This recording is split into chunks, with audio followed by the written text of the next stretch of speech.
Good morning everybody and happy 4th of July. Today's video is all about my ultimate YouTube sin. I don't know how to put this to you, but I did a lot of work without you. So first and foremost, sorry. However, I was able to get a lot of work done in the past week and a half roughly. I didn't film any of it. I was just in the zone. I was getting a bunch of things done, one after the other, just busting things out. And really my main motivation for this was I got a big trip coming up at the end of July, and we're going to be taking this thing up to Glacier National Park. We're going to do a 7-day run. It'll be the first like actual overlanding trip it's ever been on. And so I had to really get a lot of things done, and I'm sure a lot of you know how hard it is to video and put together, you know, a lot of detail and stuff into your work. So with that being said, I did a lot of work without you. I did, however, get the truck out last weekend, which was a very short run. We went about 10 miles up the road here. I live right outside of National Forest, so we went about 10 miles up. We had a great weekend and actually just spent one night testing systems, so making sure that the water worked, making sure that the air system worked, seeing how long the batteries would run for, what my voltages were while I was using the refrigerator and the AC and different things like that. So just a lot of testing. And then today, which is the 4th of July, we're going to take this out. We're going to go down to a friend's house. We're going to stay in it tonight and continue to test it, you know, on a small scale before we go out and do any, you know, few day runs here and there. So anyway, I'll go ahead and give you a tour of everything I did. Again, I apologize for not bringing you along for all this work, but it was really just about me having to get a lot of stuff accomplished, and videoing is one of those things that uses up a lot of your time if you let it. So I got it done, and let's go inside and take a look. Alright guys, so here we are inside, and as you can see, I mean, it's pretty close to done in here. And it wasn't without, you know, a lot of hard work, without the camera rolling, but there's still a few things to do. I've got crown molding to do around my cabinets. I've got trim pieces. I think you can kind of see in this frame, this, you know, where my plumbing runs, none of that's trimmed out yet.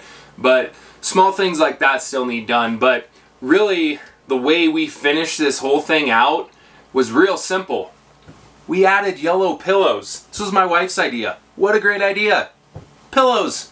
That's all you got to do and it's done. It's awesome. So on a more serious note, we got the sink installed, the faucet installed, all the fixtures done here. So this whole area is completely finished out. And what we ended up with was a Kraus Sink, which Kraus makes incredible sinks. I highly recommend them. I recommend them for your home more so than I do your Overlander. They're really awesome. They come with these sweet little covers that cover up the inside of the grate, and they just look really good. And then we did this pull out, pull down faucet, of course, and then to the side of it here, this is my drinking water faucet, and this is run off of the 10 gallons of Pepsi kegs that we have, which are mounted under the bed. And this is also run off of air pressure, which thank you Everlanders for that idea. So air pressurized drinking water, which runs through a 5-micron filter. And this, of course, is connected to our standard poly tanks for washing dishes and whatnot. But this guy, with air pressure, it just runs no problem, with no noise, no pump, no nothing. So, pretty awesome little setup over here. Alright, so the place that I kind of left you guys hanging last time was on the shower prep. And after the shower prep, I went ahead and did the whole install.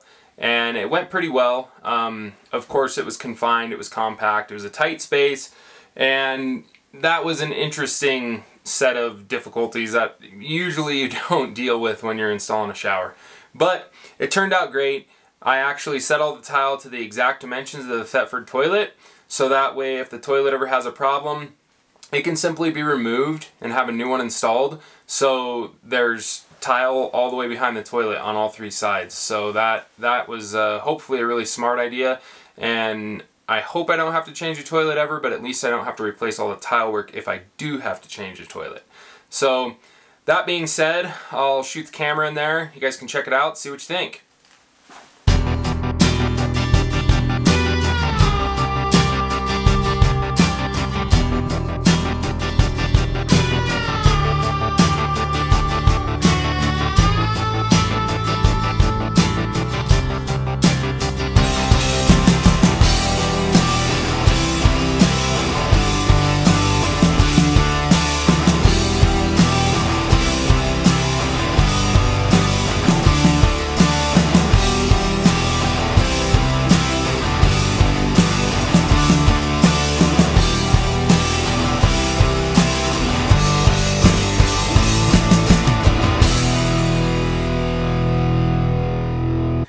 if you guys decide to do a tiled shower like this with a linear drain, it doesn't have to have a linear drain, but if you decide to do a tiled floor, one thing I highly recommend is here in the front of the toilet, I actually use 3M VHB tape, and I double stick taped this piece of tile to the front of the toilet and then caulked it into place. So the double stick tape is kind of temporary, and then when you caulk it in, the caulking line there will actually hold this piece of material in place. But gave it a really nice clean finish, makes it look like the toilet's more of a built-in unit than just a standalone cassette. So really like the way that that finished. All right, here we are. We're going under the sink.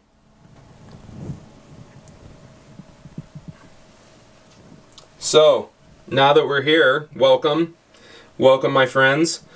What we've got is we've got our sink here, drops down about 4 inches below the profile of our cabinet, which is really not that big of a deal. We've got our P-trap, looking pretty sweet. Sink drain. We've got our plumbing inlet coming from the wall, and then above this here there's actually a T, and going up the wall is an air admittance valve. So we're venting our sink using an air admittance valve rather than making a penetration in the ceiling. I don't really want a bunch of holes in my roof, and I've got solar panels up there, so I don't want to interrupt how many solar panels I can have, so I ran an air admittance valve. Then back behind, we've got a 5-micron filter for our drinking water. We've got 3 valves, which the 3 valves also double as a wrench holder, which is awesome. And those 3 valves go in series from left to right, hot, cold, and drinking water, or potable water. So this is the under sink, and here is my prized possession. This guy is amazing. This is a trash slide out. It's very small. It's about 5 gallons. I've got not even 2 inches of clearance below the sink. It's like the perfect fit, perfect size. Found it on Amazon. Love it. Might be my favorite component of this entire build. Seriously. So these right here are the catches for our cabinetry doors, and I could go ahead and display that real quick. So what I've got is a marine grade catch with this protrusion, so when it clips into place, then you push the button and boom, we're locked. Now if I could go back in time and do it again, I would not have opted for routed in poles. I thought that these were going to be awesome because they're flush, so you never catch your clothing on them or anything, and being as tight as this is, I thought that this was going to be the answer. Well, I did not realize how hard it is to find a means of locking the cabinets when you're driving down the road. I have bought magnets. I have bought those little 3-prong things. I finally settled on these, but to be honest with you, I mean, these are awesome. I really love these. I wished I would have engineered everything about my kitchen based around how I was going to lock the doors. So if you're at this stage and you've got a kitchen that you're getting ready to do, base many of your decisions on how you're going to lock them. Buy the locks before you buy the cabinets or build the cabinets, and make sure that that system works flawlessly. Flooring. Yes, ladies and gentlemen, good old-fashioned vinyl. That is my flooring of choice when it comes to any overland, RV, camper, anywhere that you have spills and dirty shoes, pets, things like that. I think vinyl is a great flooring product. So that's what we used here. This is a simple patterned one. They've come a long way since the 70s. This one has a thin layer of padding so you can actually feel somewhat of a cushion underfoot. You can loose lay this, however I glued it, and it's actually pretty easy to put down within a small space like this. The best way to do it is you take like rosin paper or butcher paper and you lay out a template of your entire floor, then lay out your vinyl on a big flat surface like a garage floor, trailer, something like that. Cut it out, and then you can merely drop it in, trim it, and glue it down. So really easy to install, looks great, very easy to change out too. So if we get tired of this look, we can change it out. And speaking of changing out, I'm going to change from this position because laying on my back with my neck contorted, all the blood rushing to my head is getting uncomfortable. But here you go, here's my floor. Now next up is our Dinette seating.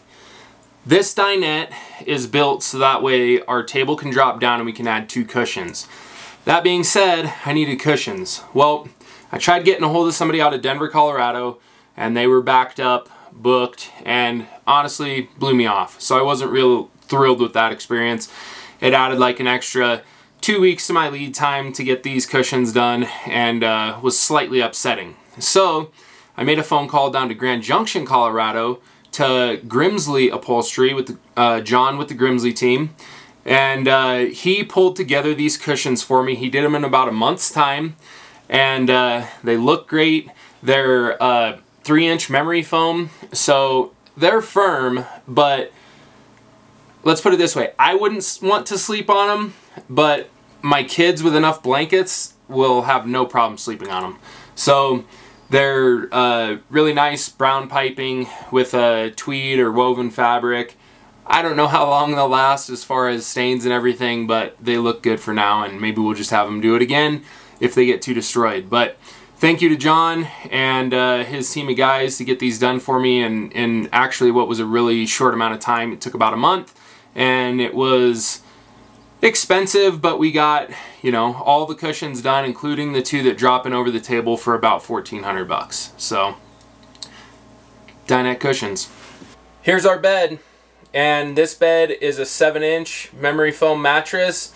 It's in a medium soft compound, and I custom ordered this from Michigan Mattress Company, and they were really cool to work with. It wasn't very long to get it made. I forget the width dimension. I believe it's 58 inches wide? It's almost the width of a queen, but it's short. So it's only 71 or 72 inches long. So if you're 6'1", you're not going to be comfortable in my bed.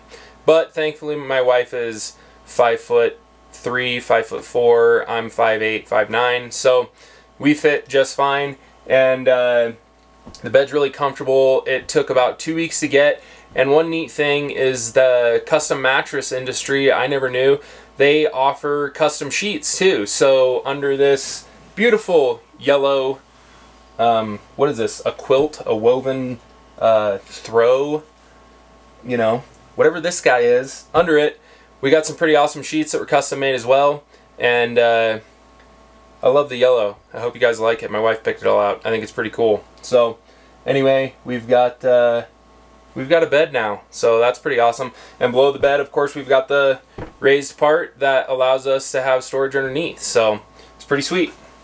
All right, back outside, going up. Here's the solar array, or the start of the solar array.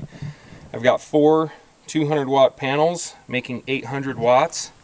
I've got plenty of room in this front corner to do an additional 200 watts, bringing us to a total of 1,000. And then if I want to omit this walkway here, I think I can fit another panel here and there, getting us a total of 1,400 watts. Which I don't know if I'm going to go that route, only because I would have to upgrade my MPPT, which is currently 150/70 by Victron, and those are rated at about 1,000 watts of solar running in a 12-volt configuration. So with this extra panel, we'll kind of be maxing that out, and yeah, the panels turned out pretty sweet. Here's our little waterproof 50 amp breaker. So that trips it, that resets it. I've kind of left this stuff loose for now, just because if I do add this 5th panel, I want to be able to wire it in simply. Another thing I highly recommend, get yourself a crimping tool so you can make these connections on your solar system yourself. And then I also recommend, this is a little pass-through that I bought, and This is just a little 3D printed case that allows your wires to come up through your roof and plug in, so if you need to disconnect, you can disconnect and keep everything waterproof. And there's a little piece of wire, but caulk everything in real good, of course. But yeah, that's it. So 800 watts of solar currently, with lots of room for expansion. Alright, there you have it, the conclusion to our tour for what I've been doing for the last week and a half. And again, sorry to leave you guys behind on that one, but it was one of those things that for the greater good, I just had to bear down and get some work done. So, hope you understand. On that note, thank you very much to all you who have subscribed, liked the videos, things like that. And for those of you that are not subscribed and don't like the videos, please do it. What do you got to lose? You can always delete me later if I start to tick you off or something. But yeah, this has been a really fun week. Got a lot done, got a lot accomplished, and it's Independence Day, so how could you not be happy, especially if you're living in the USA. And so I'm going to go enjoy it, and I hope you guys enjoyed this video, and we'll catch you on the next one.